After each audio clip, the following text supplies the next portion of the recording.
अस्सलाम वालेकुम। मेरा नाम हफीज़ हैदर है और मैं क्लिनिकल साइकोलॉजिस्ट हूँ। आज मैं आप लोगों के साथ स्लीप एपनिया डिसऑर्डर के बारे में कुछ इन्फॉर्मेशन शेयर करना चाहता हूँ। स्लीप एपनिया डिसऑर्डर बेसिकली जो है ब्रीथिंग रिलेटेड स्लीप डिसऑर्डर की कैटेगरी में से एक है। इसमें पेशेंट रात के वक्त जो है खर्राटे लेता है और खर्राटे लेना जो है बिल्कुल भी अच्छी बात नहीं है। हमारी सोसाइटी में इवन कि हमारी फैमिली में बहुत सारे ऐसे लोग हमने देखे होंगे अपनी लाइफ में कि वो जो है खर्राटे लेते हैं और हम उनका मजाक उड़ाते हैं। और बाज़ दफ़ा तो हमने ये सेंटेंस, ये जुमला जो है अक्सर सुना होगा, ये जो जनाब हैं ये रात को तो खुद अपनी आराम से नींद पूरी कर रहे होते हैं, लेकिन इनके खर्राटों की वजह से ना तो हमारी नींद पूरी होती है और ना ही हम सो पाते हैं और ना ही हम रात को कुछ कर पाते हैं। और ये जनाब जो है रात को अपनी नींद बड़े आराम से जो है पूरी कर रहे होते हैं और वो बहुत ऊंची ऊंची आवाज़ में खर्राटे ले रहे होते हैं। और खर्राटे इतनी ऊंची आवाज़ में होते हैं कि बाज़ दफ़ा ऐसा होता है कि पेशेंट जो है अपने ही खर्राटों की आवाज़ से डरकर खुद उठ जाता है।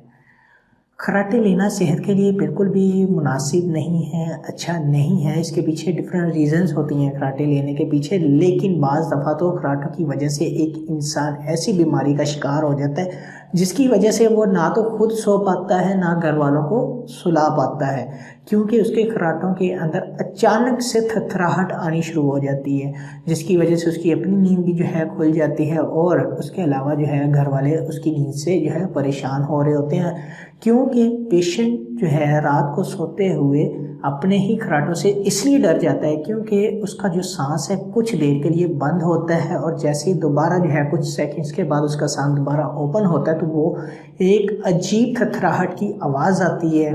खर्राटे लेते हुए, जिसकी वजह से सारी फैमिली भी डर जाती है और पेशेंट भी डर कर उठकर बैठ जाता है। इस तरह के अगर खर्राटे कोई पेशेंट लेता है कि अचानक से उसकी जो है सांस रुक जाए, सांस लेने में प्रॉब्लम आए और उसके बाद जब सांस आए तो उसमें खर्राटों की आवाज़ भी चेंज हो जाए, साउंड वेसल्स भी जो है चेंज हो जाए,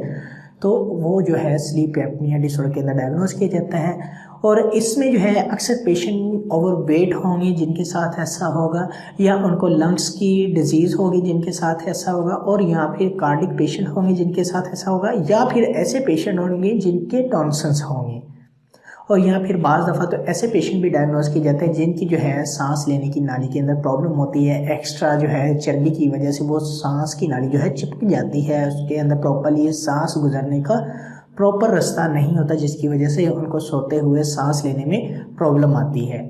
अगर किसी पेशेंट के अंदर इस तरह की प्रॉब्लम है कि रात को वो सोते हुए सांस लेने में दुश्वारी पेश करे और खर्राटों की आवाज़ से खुद ही डर कर उठ जाए, तो उसको जो है चाहिए कि वो किसी कंसल्टेंट के पास जाकर अपना बाकायदा चेकअप करवाए। खर्राटे लेना बिल्कुल भी सेहत के लिए अच्छा नहीं है, तो इससे बेहतर है कि अगर किसी पेशेंट को खर्राटे आते हैं वो जो है स्पेशलिस्ट जो होते हैं स्लीप के, उनके पास चाहे विज़िट करे और वो प्रॉपरली अपनी मॉनिटरिंग के अंदर उन्हें रखेंगे 1 दिन 2 दिन, और वहाँ पर उनका प्रॉपरली चेकअप करने के बाद अगर तो उनके अंदर ये प्रॉब्लम डायग्नोज होती हैं तो वो प्रॉपर जो है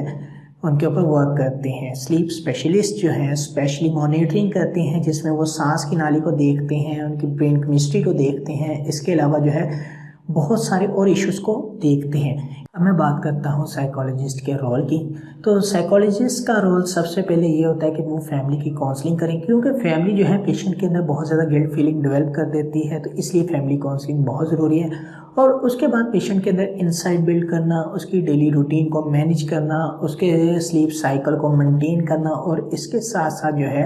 इंडिविजुअल सेशन ऑर्गेनाइज करके डिफरेंट स्ट्रेसेस के ऊपर वर्क करना और फिर उन स्ट्रेसेस को रिमूव करने की कोशिश करना। और इसके अलावा स्लीप स्पेशलिस्ट जो डॉक्टर्स होते हैं वो भी मेडिसिन भी प्रिस्क्राइब करते हैं, डिफरेंट इंस्ट्रूमेंट भी प्रिस्क्राइब करते हैं। उम्मीद करता हूँ आप लोगों को मेरी ये वीडियो अच्छी लगी होगी। अगर अच्छी लगी है तो काइंडली लाइक कीजिएगा, शेयर कीजिएगा और सब्सक्राइब ज़रूर कीजिएगा। ओके, अल्लाह हाफिज़, अल्लाह ने के बाद।